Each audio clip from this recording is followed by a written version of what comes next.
Hey there, Internet. So today I'm going to be talking to you about Magic Leap, the new AR headset that is coming on the market, and I'm pretty much going to tell you everything I know about it, including the good, the bad, and the ugly. Let's start out with I'm gathering all this info from different articles because I obviously don't have a Magic Leap in front of me right now, otherwise, I'd be unboxing it. But that being said, I do have friends in San Francisco who are receiving their Magic Leap today. They are unboxing it. There was a window of time I could have gone there to do the filming, but I decided to do it here today because I want to talk with you about an issue that's really important to me, and that's sexual harassment, and I'm going to get to that at a certain point. But let me first talk about what the product is. For those of you who don't know, Magic Leap, huge company, billions of dollars of investment. It's an AR headset that basically allows you to see in the world around you augmented reality graphics and different things. Currently, it's available for purchase, 128 gigabyte storage capacity, and the launch date was yesterday, so you can get it in Chicago, Los Angeles, Miami, New York, San Francisco, and Seattle. Comes with a complimentary delivery fit setup service provided using Liftoff service. Costs around $2,300. Then I think there's like another $600 setup fee or something. Pretty ridiculous. There's 1 year warranty. Um, it looks interesting. I've seen a lot of AR headsets. I've seen the Microsoft. I've seen Meta's. I actually worked on Meta's branding and their promotion for a video with will.i.am trying on their headset. I'm interested in the Magic Leap. I won't deny that. It doesn't look cool, but I'm still very interested in it. But today I read an article in Forbes written by Aaron Tilley, and it is called "Former Magic Leap Executive's Lawsuit Accuses Company of Sexism and Misleading Marketing." Now, previously, the person who posted a lawsuit about the harassment that started in February, and now they've launched it again. So this is a new case that was filed on Monday, and I have kind of pulled some of the best quotes from this article, but because I hate Forbes's like ADD with the ad stuff, I put it into a Google Doc so I can read it a little bit better, and I will position my camera over here too, or my laptop here, so I can look in the camera. God, I'm getting all caught up here. Anyway, here are the main quotes. So in the lawsuit, it says, all of the engineers and others in predominantly male Magic Leap could conceive of only one way to make the product more female friendly, and that was to produce a version in pink. This is from the lawsuit. I think that speaks to the whole article, but let me continue. On Monday, a new lawsuit alleged that the Florida-based company Magic Leap promoted a sexist work environment and used misleading marketing materials that inaccurately depicted the product's capabilities. This is all started from a former employee, Tenenin Campbell. I'm probably butchering her name, but this woman has so much strength and power, and I have a lot of respect for her to stand up to a big tech company like this worth billions of dollars and to talk about this. So here's what the lawsuit contends. Because again, these are only accusations. I don't know the facts. But I think there are a lot of quotes in here. In the first few months at Magic Leap, Campbell said she tried to change things. Because she realized there was predominantly women or men at Magic Leap, and she wanted a more friendly environment for women. So she said she came up with a PowerPoint presentation that outlined 14% of overall Magic Leap employees were female. Only 14%. That's crazy.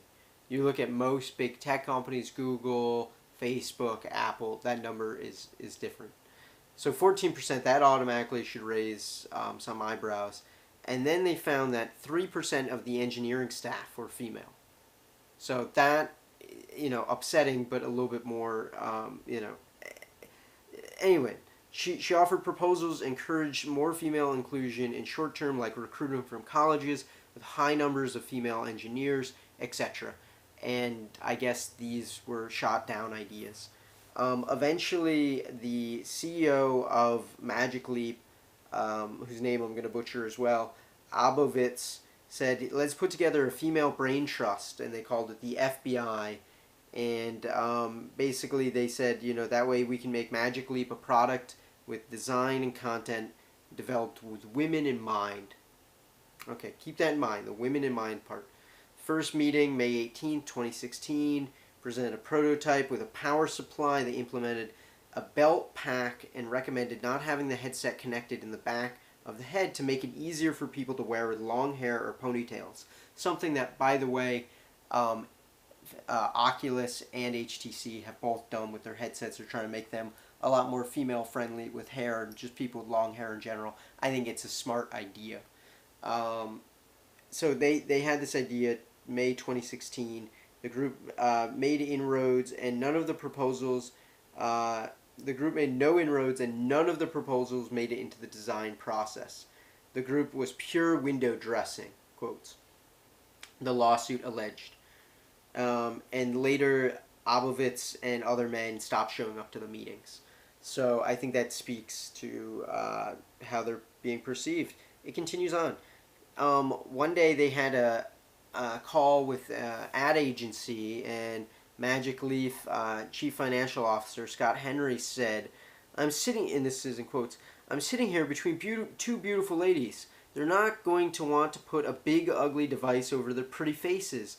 And I have an office with glass doors. I don't want people to see me with these beautiful girls with ugly things on their faces. The complaint alleged, referring to Campbell and the company's head of operations, Tina Tooley. After the call, the people who worked at the ad agency expressed concern. So the outside agency expressing concern about Henry's remarks. I'm sure all of this is going to be pulled up in emails from the lawsuit, but it just goes to show what is here already that's being contended. The lawsuit said 3 or 4 of the core apps that the standard Magic Leap headset will end up shipping with include a game called Dr. G, which had no lead female characters. The one female character is, quote, busty and depicted as groveling on her knees at the main character's feet. Campbell complained repeatedly to the designers with no success about the game's sexist aspects, the complaint says. In the lawsuit, Campbell said she brought up other concerns that the Magic Leap, the company, was showing off marketing material that didn't accurately reflect what the technology was actually capable of doing. Something that they're getting hit with now that the product is actually coming out. And people are like, well, it's good, but it's not what they promised. The warnings were ignored in favor of her male colleagues' assertions that the images and videos presented on Magic Leap's website and on YouTube were, quote, aspirational and not Magic Leap's version of alternative facts. So, yeah, this is very interesting. So they're already pretty much admitting to false advertising with that. In Campbell's final months at Magic Leap, Abovitz disinvited her from meetings. In November 2016, Abovitz told Campbell to interview employees about their opinions of the company. She told Abovitz Magic Leap should instead work towards branding for target audience, not just employees. Regardless, Campbell followed orders, presented her findings December 20th, but was instead fired. Magic Leap offered Campbell a 3-month severance if she released all claims against the company she refused to sign. The lawsuit alleged the company's sexism has led to dysfunction and losing out to its competitors like Microsoft HoloLens. Microsoft, which employs far more females on its team, developed its similar product on faster timeline with more content that appeals to both genders, the complaint said. Magic Leap is currently available for pre-orders and can get them delivered, but ultimately I don't think a lot of people want them delivered after that type of an article comes out, especially if you're a woman working in the VR or tech industry. Why would you ever approve a purchase like that? So ultimately, it comes down to the consumers and what this product is going to offer, but I think it's not looking good for Magic Leap right now. And again, this is just from one article. There are probably going to be several articles popping in the next couple days. Another just kind of note that I made is I noticed people on Facebook talking about it, and somebody mentioned a dude comes to your house to set it up if purchased from one of the 6 cities. And then somebody wrote under it, I feel very uncomfortable about dude showing up and installing this thing. I completely agree too. Like, is this, new internet connection. I don't understand why somebody needs to come there to help install it. I think they're trying to mitigate against maybe the product being broken, and they want to ensure the product got there in safe condition. Again, there is a 1-year warranty, but this is definitely not a product I'm going to be jumping at to spend any money on. I'm certainly interested to see it. If anyone has one and wants to let me know, please feel free to write me a comment, and I will certainly appear at your office and test out your Magic Leap.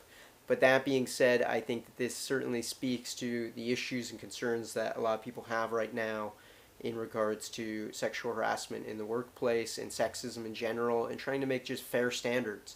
I think one thing that you need to consider if you are, I'm speaking now to the CEO of Magic Leap, if you ever want to make a product that's going to connect with people, you need to connect with all people. People who are men and people who are women. And there's the statistics on it, the power of the purse, everything. Women have a stronger buying power right now. They have a lot of influence, and they always will. And I think that it's really, really dumb to not market your product toward women and to include content and apps and things that women would want. And that's just, my 2 cents as a white man living in America. So, any event, I hope you enjoyed this video today and you learned something about Magic Leap. If you did, please give it a like and 2 thumbs up. Share it with a friend, and write a comment below if you have any other questions about Magic Leap. I didn't talk at all about the hardware. I've done another video where I talk about the hardware. This is more about the release and all the hype building up to the release and negative hype. Yeah, I will let you know if I ever get a chance to unbox it, or what ends up happening with Magic Leap, if they just implode. Who knows? Who knows? But thank you again for watching, and please subscribe and try to have a great day. Peace. Bye.